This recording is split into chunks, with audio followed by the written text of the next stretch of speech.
On a typical day at school, endless hours are spent learning the answers to questions. But right now, we'll do the opposite. We're going to focus on questions where you can't learn the answers because they're unknown. I used to puzzle about a lot of things as a boy. For example, what would it feel like to be a dog? Do fish feel pain? Well, how about insects? Was the Big Bang just an accident? I mean, is there a God? And if so, how are we so sure that it's a he and not a she? Why do so many innocent people and animals suffer terrible things? Is there really a plan for my life? Is the future yet to be written? Or is it already written? We just can't see it. But then, do I have free will? Who am I anyway? Am I just a biological machine? But then, why am I conscious? What is consciousness? Will robots become conscious one day? I mean, I kind of assumed that someday I would be told the answers to all these questions. I mean, someone must know, right? Guess what? No one knows. Most of those questions puzzle me more now than ever, but diving into them is exciting because it takes you to the edge of knowledge and you never know what you'll find there. So, 2 questions that no one on earth knows the answer to.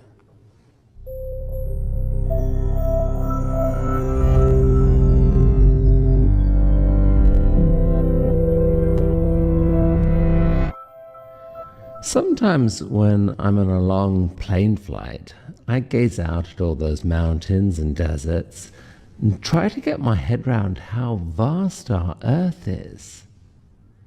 And then I remember there's an object we see every day that would literally fit 1 million Earths inside it. The sun seems impossibly big, but in the great scheme of things, it's a pinprick, one of about 400 billion stars in the Milky Way galaxy, which you can see on a clear night as a pale white mist stretched across the sky.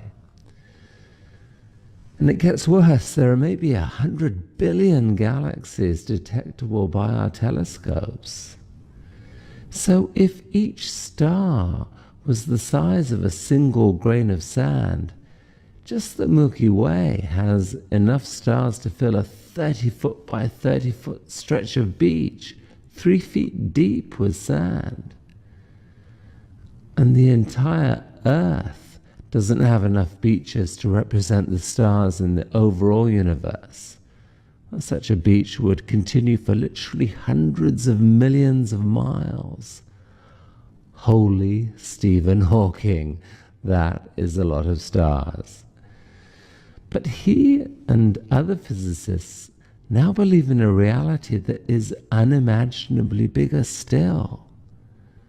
I mean, first of all, the 100 billion galaxies within range of our telescopes are probably a minuscule fraction of the total. Space itself is expanding at an accelerating pace.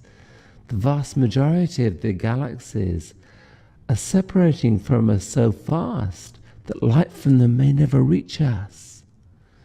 Still, our physical reality here on Earth is intimately connected to those distant invisible galaxies. We could think of them as part of our universe. They make up a single giant edifice, obeying the same physical laws and all made from the same types of atoms, electrons, protons, quarks, neutrinos that make up you and me. However, Recent theories in physics, including one called string theory, are now telling us there could be countless other universes built on different types of particles with different properties, obeying different laws. Most of these universes could never support life and might flash in and out of existence in a nanosecond. But nonetheless, combined, they make up a vast multiverse of possible universes in up to 11 dimensions, featuring wonders beyond our wildest imagination. And the leading version of string theory predicts a multiverse made up of 10 to the 500 universes. It's a 1 followed by 500 zeros. A number so vast that if every atom in our observable universe had its own universe, and all of the atoms in all those universes each had their own universe, and you repeated that for 2 more cycles, you'd still be at a tiny fraction of the total. Namely, 1 trillion, trillion, trillion, trillion, trillion, trillion, trillion, trillion, trillion, trillion, trillion, trillion, trillion, trillion, trillionth. But even that number is minuscule compared to another number, infinity. Some physicists think the space-time continuum is literally infinite and that it contains an infinite number of so-called pocket universes with varying properties. How's your brain doing? Quantum theory adds a whole new wrinkle. I mean, the theory's been proven true beyond all doubt, but interpreting it is baffling, and some physicists think you can only unbaffle it if you imagine that huge numbers of parallel universes are being spawned every moment. And many of these universes would actually be very like the world we're in, would include multiple copies of you. In one such universe, you graduate with honors and marry the person of your dreams. In another, not so much. Well, there are still some scientists who would say hogwash. The only meaningful answer to the question of how many universes there are is one. Only one universe. And a few philosophers and mystics might argue that even our own universe is an illusion. So as you can see right now, there is no agreement on this question, not even close. All we know is the answer is somewhere between 0 and infinity. Well, I guess we know one other thing. This is a pretty cool time to be studying physics. We just might be undergoing the biggest paradigm shift in knowledge that humanity has ever seen.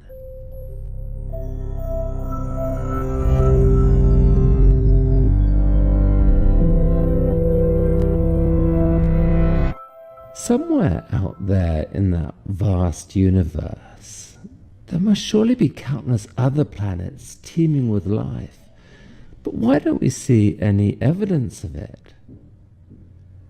Well, this is the famous question asked by Enrico Fermi in 1950. Where is everybody?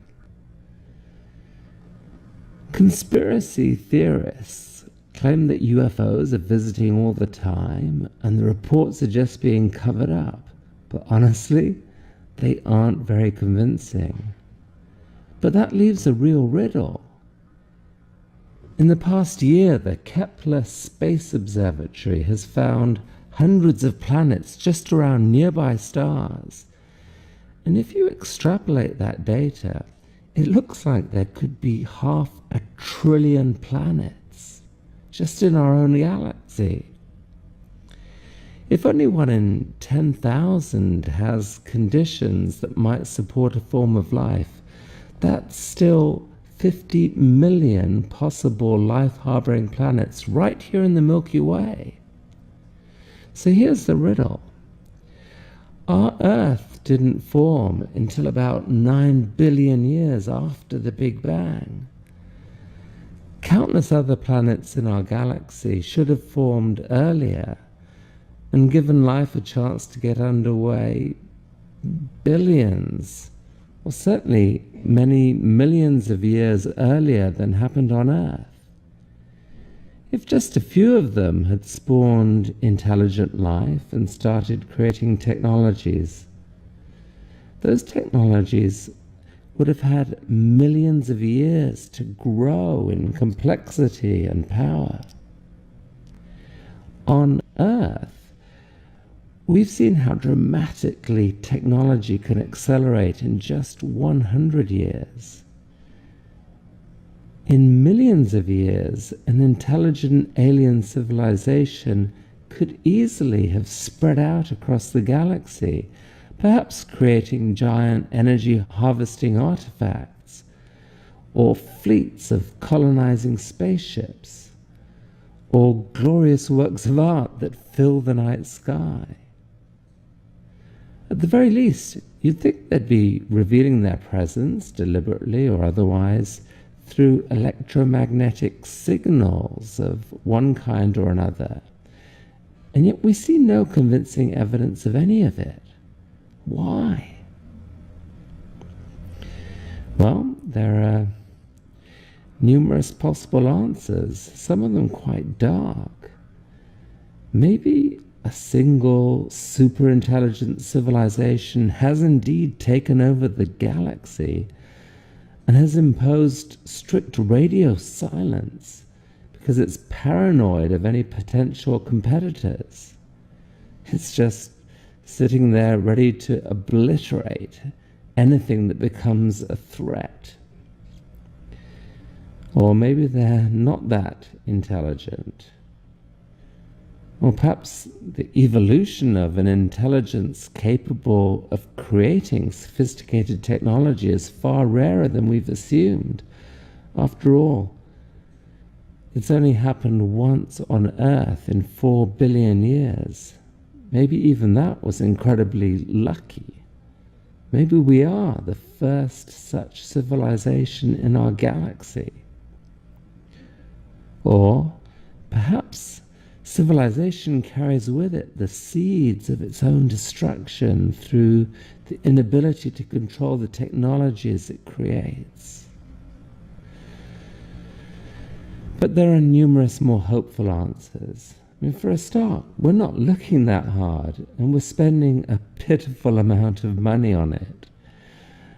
Only a tiny fraction of the stars in our galaxy have really been looked at closely for signs of interesting signals.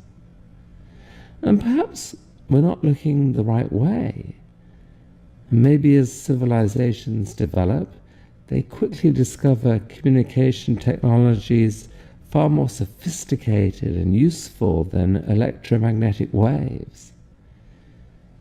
Maybe all the action takes place inside the mysterious, recently discovered dark matter or dark energy that appear to account for most of the universe's mass. Or maybe we're looking at the wrong scale. Perhaps intelligent civilizations come to realize that life is ultimately just complex patterns of information interacting with each other in a beautiful way, and that can happen more efficiently at a small scale. So just as on Earth, clunky stereo systems have shrunk to beautiful tiny iPods, maybe intelligent life itself, in order to reduce its footprint on the environment, has turned itself microscopic, so the solar system might be teeming with aliens and we're just not noticing them. Maybe the very ideas in our heads are a form of alien life. Well, okay, that's a crazy thought. The aliens made me say it. But it is cool that ideas do seem to have a life all of their own, and that they outlive their creators. Maybe biological life is just a passing phase. Well, within the next 15 years, we could start seeing real spectroscopic information from promising nearby planets that will reveal just how life-friendly they might be. And meanwhile, SETI, the search for extraterrestrial intelligence, is now releasing its data to the public so that millions of citizen scientists, maybe including you, can bring the power of the crowd to join the search. And here on Earth, amazing experiments are being done to try to create life from scratch, life that might be very different from the DNA forms we know. All of this will help us understand whether the universe is teeming with life, or whether indeed it's just us. Either answer, in its own way, is awe-inspiring. Because even if we are alone, the fact that we think and dream and ask these questions might yet turn out to be one of the most important facts about the universe.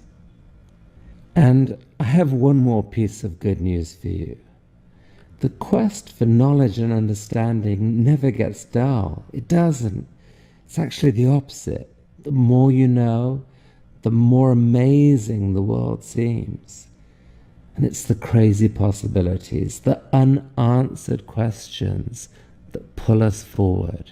So, stay curious.